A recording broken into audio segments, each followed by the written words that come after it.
What up? It's your boy, Urban Historian. I'm about to dive into this book. I haven't really read the complete book. I'll skim through it. Time is valuable in modern society. It's hard for me to get into all the information that I have fucking reserved here.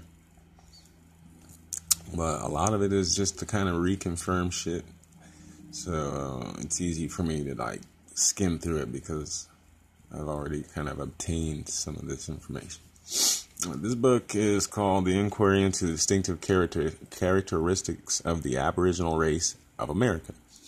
What was interesting to note to the second edition, and I guess they're going to publish another one, but this essay was read at the annual meeting of the Boston Society of Natural History on the 27th of April in 1842. Published in 1844, I imagine. So this predates most information that you're going to get today, especially from a standardized textbook in America. Bro, it'll know some interesting shit in here about America. So basically, it states in this that they want to take a rapid glance at what this person conceives to be the peculiar traits of the Aboriginal race of America. Now it states that they're aware there may be presumptuous. It may appear presumptuous to attempt so wide a range within the belief limits of a present occasion. So he's stating right now. I mean, even back then, it would be hard for him to discuss this and have people actually listen intently without, listen with the, waiting to respond instead of understanding. But it talks more about kind of how things are today. Like, if you talk about, or if you go find, what is it, anthropology? Or is it? I think it's anthropology, but basically there's people in certain fields that say it's just it's a tool. It's not really real in a sense. So ethnography, the analysis and classification of races of men, is essentially a modern science. So it was modern as the day he's living in, but he's speaking in terms of what he may have experienced prior to 1844. So at the time, nature and her other departments had been investigated with equal zeal and success. So he's saying everything was looked at equally, not as, Africa. All of Africa is just this one people of fucking uncivilized tribes, which is bullshit, obviously, is what the author's stating and noting. So he's stating that alone remained comparatively neglected. Various authors who have attempted its exposition during the past and present centuries, too many have been content with closet theories in which facts are perverted to sustain some baseless conjecture. So he's stating they're perverting facts like, if you're from sub-Saharan Africa, then you're black. They're perverting these things based on your skin color to determine some baseless race conjecture. Hence it has been aptly remarked that Asia is a country of fables, Africa of monsters, America of systems, to those who prefer hypothesis to truth. So he's stating that there's a lot of hypothesis, especially within an American system.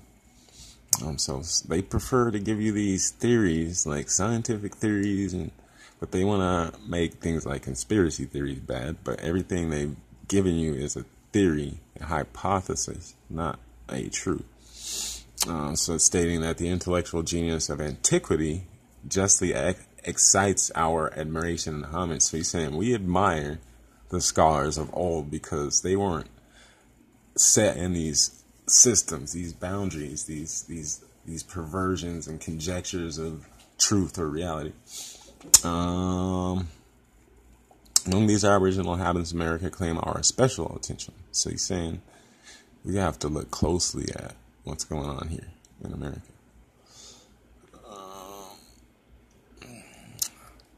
So, these facts, however, are mere exception to the general and do not alter peculiar physiognomy of the Indian, which is a undeviatingly characteristic as that of the Negro. For whether we see him in the athletic Carib or the stunted Kama, in a dark Californian or the fair Bora, he is an Indian still. So what he's saying is they've separated the word Indian from Negro. However, Negro is synonymous with the athletic Carib, the Carib Indian of the Caribbean who Columbus first encountered. And I believe because they were saying, their tribe or something, or maybe that's what they've decided to call them based on certain words they spoke.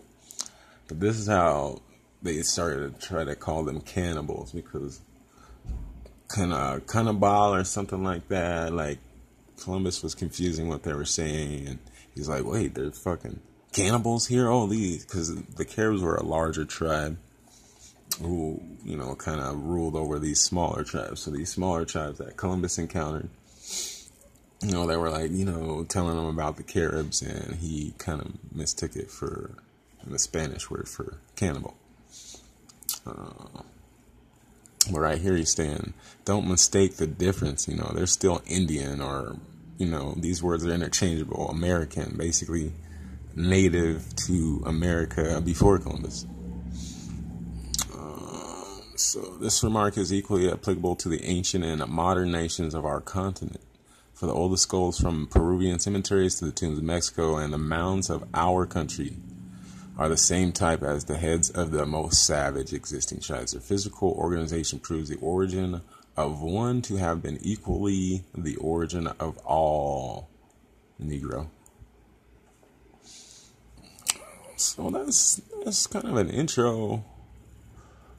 There was one, I think it was a chapter in here that was pretty interesting.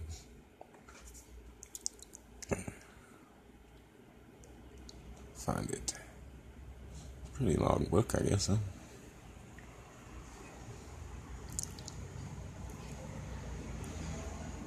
Let's do this section. There we go. Section 3.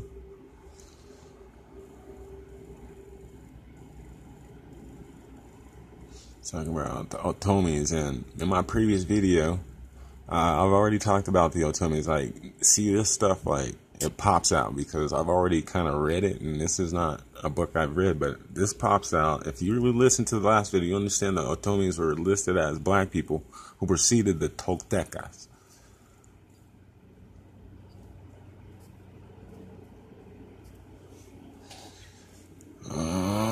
Remarks of ancient Peruvians in my work, American Skulls, and, I've already discussed the Negroes of Dadi in Peru and shit, you know what I'm saying? Like, go out there and read this shit for yourself. Like I said, you can contact me to get that. So all these names that come up in other books are giving you, me at least, validation to understand that one person is not bullshitting if the next person's saying the same fucking names and shit. Now, sometimes they do pervert things as well.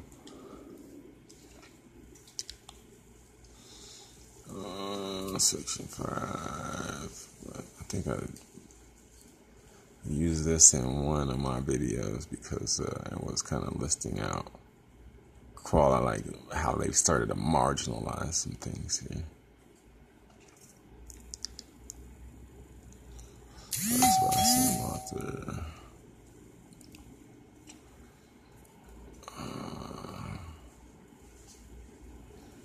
Remarks of ancient Peruvians.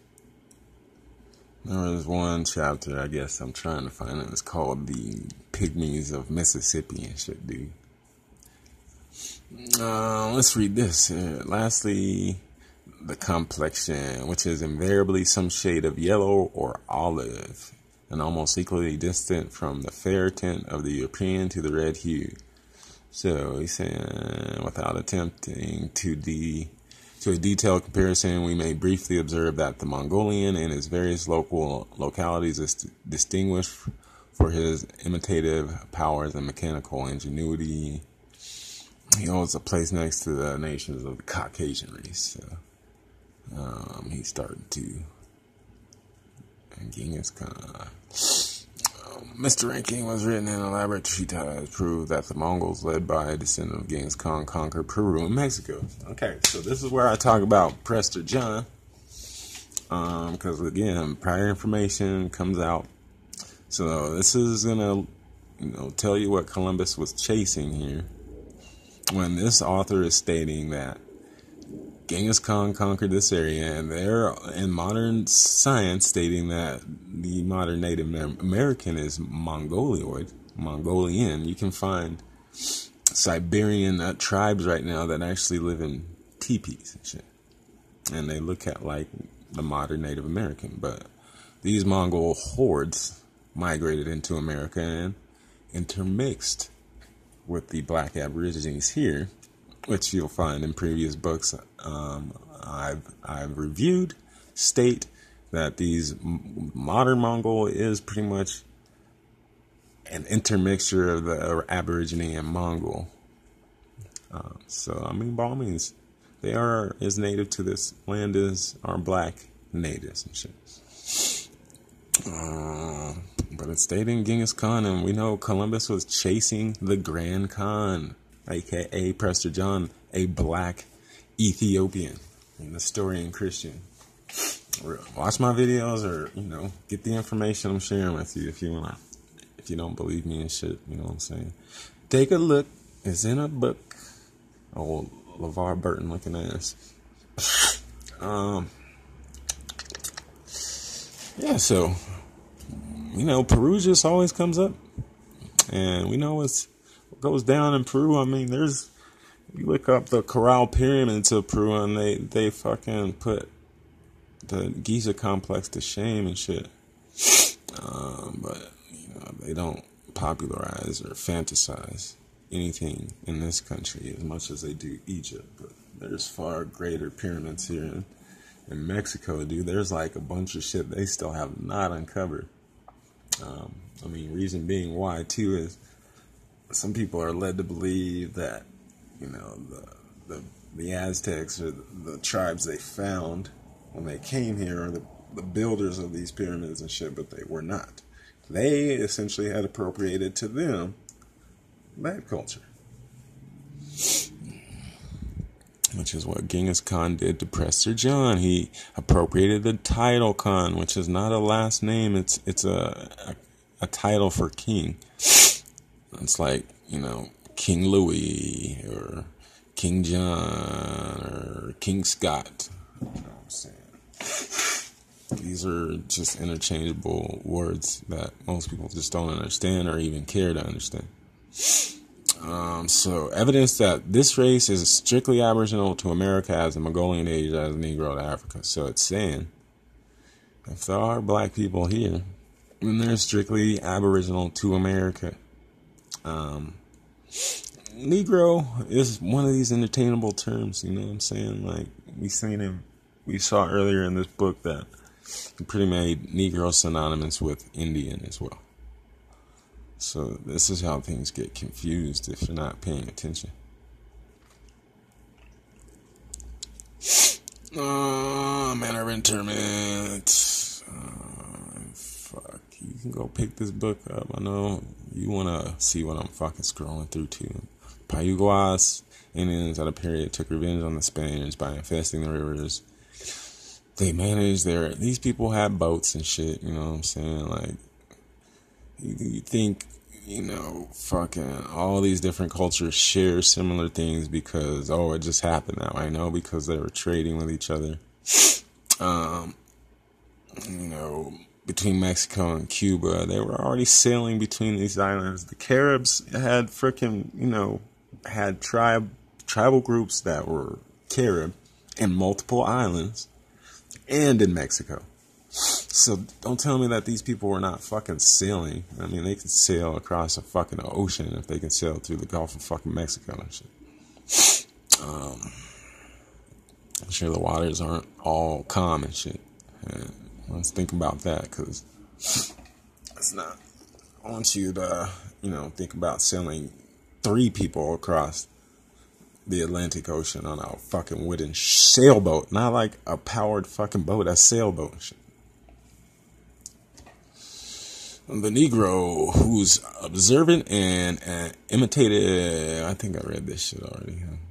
Mongolians and Malays, though active and predatory, and perversely so. It's demonizing all these people.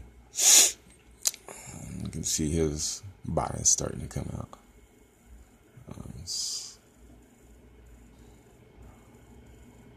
I can't find that chapter I wanted.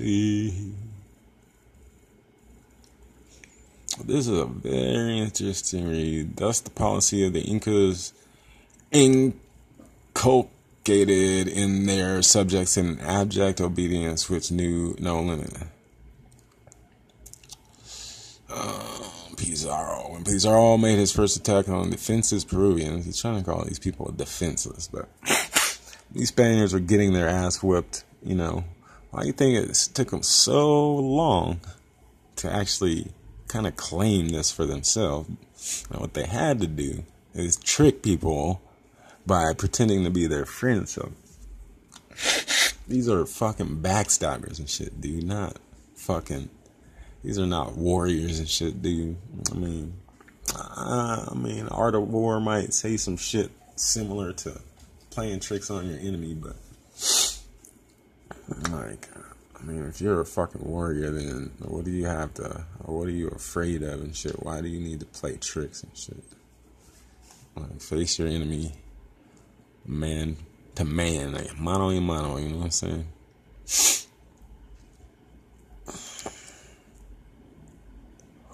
This is very interesting. I think you would like to read this book. So, get at me or, type in Google and read the ebook. An inquiry into the distinctive characteristics of the Aboriginal race of America. Let me see if I can find that. You can even search. This is MISSISSI MI crooked letter I humpback. Search. Go. It's not finding the results. Did I spell Mississippi right? MISSISSIPPI. Nigga. Pay me. Maybe it's in a different book. I don't know. That's weird.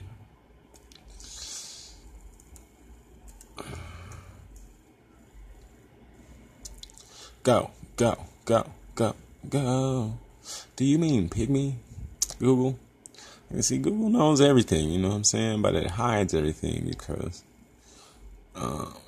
people with money control information. So you can pay. If I started a website, called realhistoryinamerica.com, these institutions might outbid me to have that domain, you know what I'm saying? And have their search pop up in Google first. So these algorithms are tricky.